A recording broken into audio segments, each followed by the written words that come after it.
like to have create something like Talk about Islam.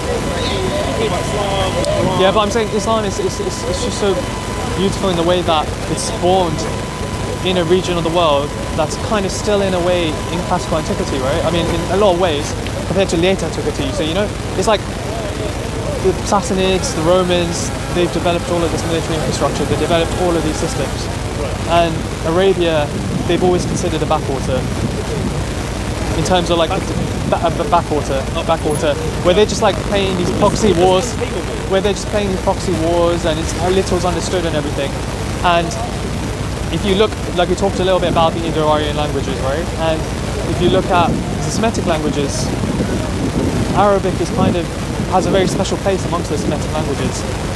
And I mentioned Oswald Spengler a bit earlier. He's a controversial figure, but he's like a German philosopher, and he talks about how, he looks at the world civilizations he talks about how he sees the world civilization. So the Indian civilization, he sees it as a very cyclical civilization, like we talked about. You have the ancient Greek civilization, which was also, interestingly, he mentions it very similar to the Indian civilization, like you said. So, credit on you. He said it's a very cyclical civilization in the way the Greek gods were, because they kind of stem from the same tradition, right? The Proto-Indo-Aryan peoples. That just split.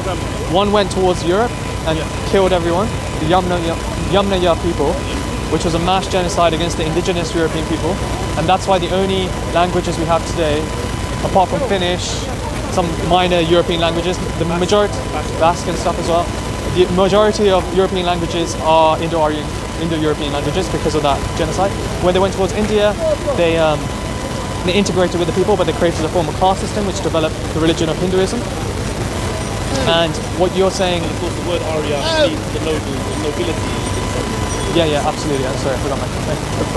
What was the point I was trying to make? You're saying you're talking about Spengler. Yeah. So he sees the modern Western tradition that was like after ancient Greece. He sees it as a completely different civilization, not even spawned. You know how in the West people see, we go back to the Greeks, as in like we are a tradition from that time. He sees it as a completely distinct civilization, and he calls it the Faustian civilization. Right. After Faust, a German guy who, just for the cameras, he sold his soul to the devil in order to achieve materialistic Faustian deal. Yeah. So he sees the European civilization as that, and he sees Christianity as being a vehicle towards that. Having bought into the Europeans, having been bought into like unlimited. He also kind of has a very interesting way of looking at civilization. So he sees the Chinese civilization as a garden with like various pathways you can walk down, and he sees that as representative of their culture. He sees the Western world view. So it's not related. You don't see like a natural evolution of that world. Yeah. No. It's something that they brought into. It's something completely distinct from the ancient classical world. It's just separate. It's like the ancient classical world was destroyed. What is that world? Where does it come from? Is it not the Judeo-Christian? Yeah. No. So this is the interesting thing. So he sees the Middle Eastern region, the Magian civilization. He sees Christianity, Judaism, and Islam as having the same core essence. So he identifies Christianity with the Magian civilization, and with the Middle Eastern civilization. Sorry, I don't know why it's the Magian, but maybe he does use the word Magian. I'm not sure.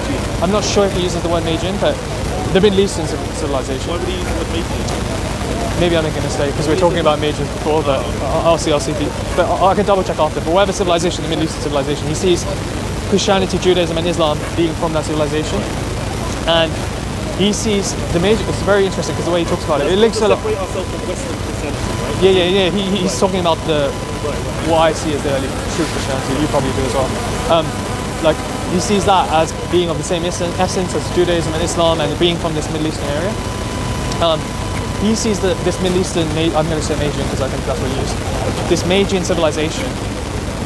How I said that... Magian, in an Arabic context, Majus.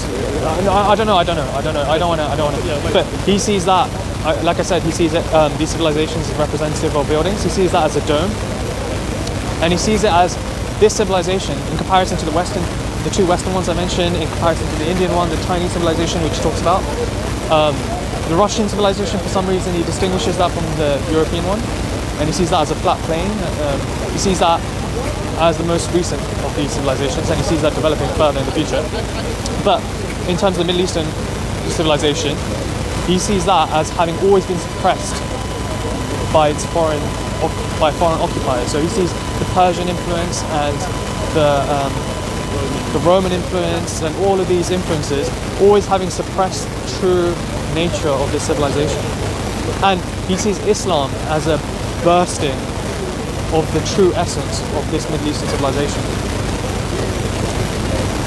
So before the Persians, Yeah. let's say if I was to agree that the Persians were an oppressing force, Yeah.